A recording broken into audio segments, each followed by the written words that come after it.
Effectivement, c'est un grand chantier. C'est un grand chantier. Pourquoi? Parce que en fait, le RGPD veut responsabiliser les entreprises. Donc, il y a tout un tas de choses qu'il va falloir faire. Et vous avez vu un petit peu. Responsabiliser. Voilà, vraiment responsabiliser les entreprises. Ça veut dire qu'il va falloir, dans tout ce qu'on fait, prendre en compte maintenant les données personnelles. Donc, ça veut dire qu'effectivement, on en a en RH, mais on en a aussi en compta, parce qu'on garde nos factures, dans lequel, si par exemple, on travaille avec des freelances, par exemple, il y a des données personnelles. On peut avoir des copies de pièces d'identité si on organise des voyages, par exemple, de déplacement pour nos salariés ou pour des clients. Donc voilà, on gère des données personnelles, il y en a de partout. Donc, ça, c'est le premier point. Le deuxième point, dès qu'on va mettre en place un nouveau service, il va falloir se préoccuper de ça. Troisième point, ce n'est pas un truc où on se met en conformité une fois pour toutes. Il va falloir montrer à la CNIL que régulièrement, on fait des mises à jour et qu'on prend bien en compte cette réglementation. Pareil pour la sécurité IT, finalement, la sécurité des ordinateurs, il va falloir régulièrement qu'on teste les systèmes. Donc, ça veut dire qu'il va falloir mettre en place tout un process pour pouvoir vérifier régulièrement la conformité à ce RGPD. Deuxième chose, il va falloir, chaque fois qu'on a un traitement de données personnelles, déjà, il va falloir identifier lesquelles on a. Identifier lesquelles on a, ça veut dire, par exemple, traitement RH. J'ai des données personnelles de mes salariés, c'est pour l'exécution du contrat de travail. C'est pour l'attribution de chèques déjeuner. C'est pour… attachement du paiement. Voilà, il y aura tout un tas de choses. J'ai ma base de données client, c'est pour entretenir ma relation client, pour envoyer des newsletters, pour envoyer des invitations, pour etc. Donc, tout ça, ça paraît évident comme ça, mais il va falloir qu'on liste tout ça. Donc, évidemment, ça implique pas seulement le département IT, pas seulement le département marketing, pas seulement le département ressources humaines, ça implique tout le monde. Ça veut dire quoi? Ça veut dire qu'il va falloir, la première chose à faire, il va falloir nommer quelqu'un, désigner quelqu'un qui va pouvoir piloter le changement. Ouais. Parce que sinon, on le voit, on est tous débordés par l'opérationnel et rien ne va se passer. Donc, il faut vraiment prendre quelqu'un qui va piloter le changement. Ça peut être quelqu'un en interne, complètement. Donc, mais si c'est quelqu'un en interne, évidemment, il faut lui laisser aussi un peu plus de temps, il faut lui libérer du temps sur l'opérationnel. Et il va falloir faire vraiment du project management sur cette mise en conformité. D'accord. OK.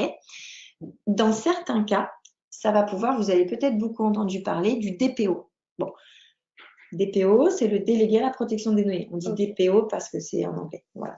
Donc, c'est le délégué à la protection des données. Dans certains cas, il va être obligatoire de nommer ce délégué à la protection des données. Ça va plutôt être le cas pour le B2C. Je ne vous cache pas, c'est plutôt pour des entreprises qui ont vraiment, dont le cœur de métier, c'est les données. En PLV, je pense que ça peut uniquement concerner peut-être les entreprises dont les PLV vont être des choses interactives qui vont être sur les points de vente et pour les clients, dont les clients vont demander à collecter des données sur le comportement des acheteurs en magasin, en point de vente.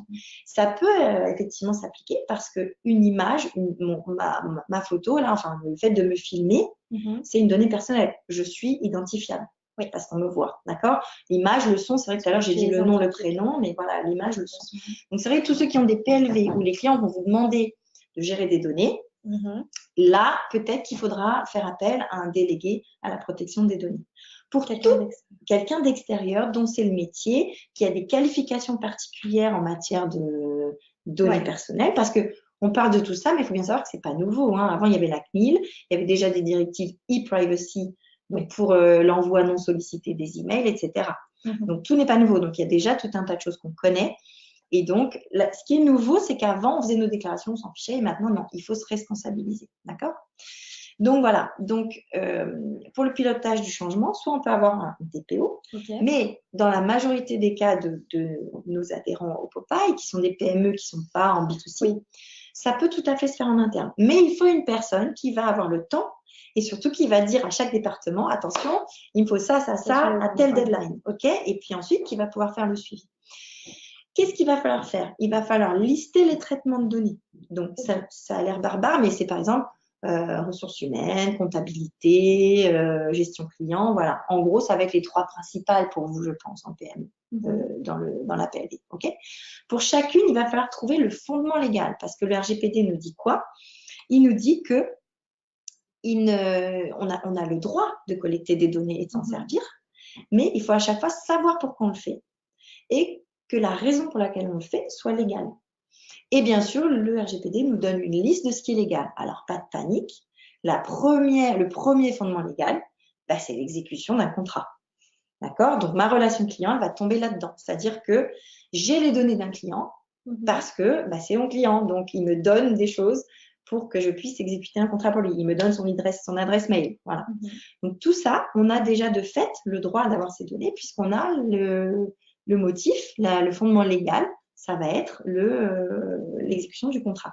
Par contre, une fois que mon contrat est fini, j'ai livré ma PLV. J'ai un intérêt à le garder. Pourquoi? Parce qu'après, je vais vouloir lui envoyer justement ma newsletter, d'autres communications. Donc là, c'est plus le fondement légal, c'est plus l'exécution du contrat, ça va être mon intérêt légitime. Et le RGPD a une ligne qui dit qu'on peut détenir des données personnelles dans l'intérêt légitime de l'entreprise. Alors, l'intérêt légitime, c'est quoi? Attention, parce qu'on ne peut pas mettre tout là-dedans. Mais un des intérêts légitimes qui a été reconnu et qui est listé, c'est justement le fait de pouvoir garder cette relation client pendant un certain temps. Donc là, on y reviendra quand on parlera vraiment de la gestion sur durée Voilà, sur la durée, il va falloir faire des choses. Et voilà, donc pour chaque traitement, en fait, il va falloir mettre un fondement légal en face. Ensuite, il y a un aspect documentation. Et quels sont les documents à mettre en place? Voilà, donc ça c'est important.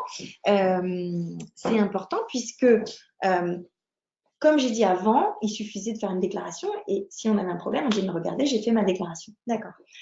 Maintenant, qu'est-ce qu'il faut faire?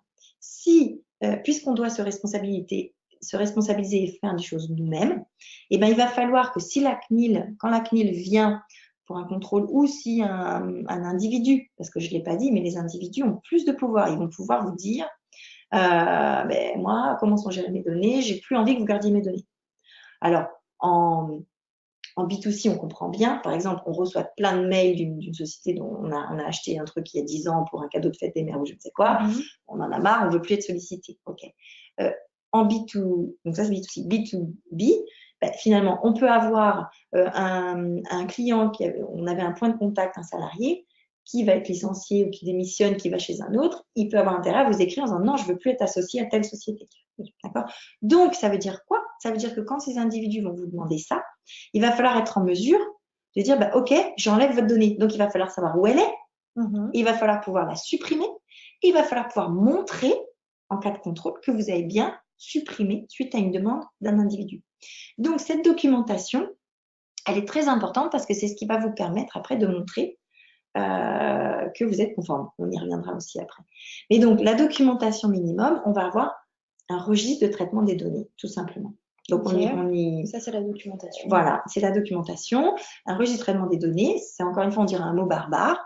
Il y a des exemples. Voilà, vous verrez, la CNIL a mis des modèles. Et c'est simple, je vais avoir une feuille. Alors, ceux qui sont les pros d'Excel peuvent le faire en Excel. Moi, je préfère Word.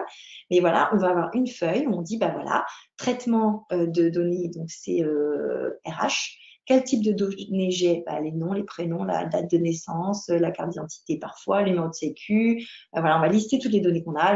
Par exemple, le proche, est-ce qu'ils sont mariés, les données sur la situation matrimoniale, etc. Le fondement légal, on va dire pourquoi j'ai ça, c'est pour l'exécution du contrat de travail, d'accord, ou pour l'attribution d'avantages sociaux, les chèques repas, je ne sais quoi, transmission des données au Pôle emploi, enfin pas au Pôle emploi, à l'URSSAF, etc. Voilà.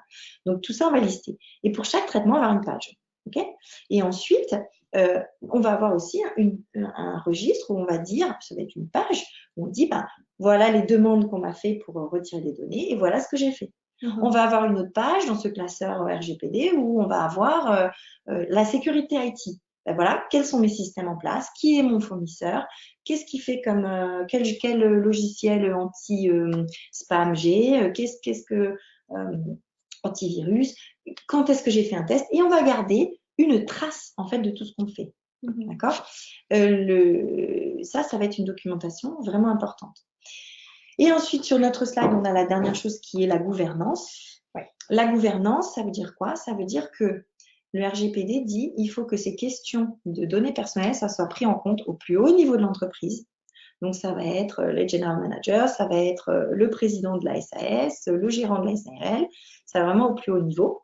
Et il faut que tous les 6 mois ou tous les ans, alors là, il n'y a pas de délai impératif, mais il faut une récurrence, c'est à la discrétion de l'entreprise, mais il faut une récurrence où on va se dire, tous les 6 mois ou tous les ans, je me pose et je regarde la question des données personnelles dans mon entreprise. Je regarde mes registres, je les remets à jour. Est-ce que j'ai fait un nouveau service, une nouvelle PLV qui implique la donnée? Voilà. Est-ce que j'ai fait une nouvelle newsletter? Est-ce que j'ai bien mis à jour mes... Voilà. Donc, la gouvernance, c'est ça. Alors, dans des petites sociétés, c'est facile. Enfin, c'est plus facile, mais encore faut-il se poser et le faire. Et pareil, documenter. Donc, dans notre classeur, hop, on met... Voilà, tous les ans, ou peut-être au moment de l'Assemblée générale ordinaire de la société, pourquoi pas se mettre une résolution sur les données personnelles. Et ça permet de quoi? Ça permet de montrer à la CNIL qu'on fait bien notre boulot. Voilà. Ok. Voilà. Donc ça, c'est le grand chantier, entre guillemets. C'est le grand chantier, voilà. Et c'est vrai qu'alors, on a fait des Jurispopal. Oui. Hein, vous avez tous lu, bien sûr. Qui seront envoyés à tous les participants, préenvoyés. Voilà, qui détaillent un maximum de choses. C'est compliqué, mais c'est pas infaisable sans conseil. Parce que c'est vrai que moi, j'entends souvent le reproche qu'on fait à cette réglementation, c'est que ça n'a aucune valeur ajoutée et ça coûte aux entreprises, ça coûte du temps, ça coûte de l'argent, c'est compliqué. C'est vrai, mais on peut faire des petites choses concrètes qui montrent qu'on s'en est préoccupé. Voilà, c'est vraiment essentiel. Même si tout n'est pas parfait. Mais par contre, il faut dédier une personne en interne quand même qui va un peu s'y intéresser. Et à l'aide, j'espère, de ce webinaire et des Jurispopal, faire les 2 ou 3 grands petits chantiers qui vont déjà être pas mal.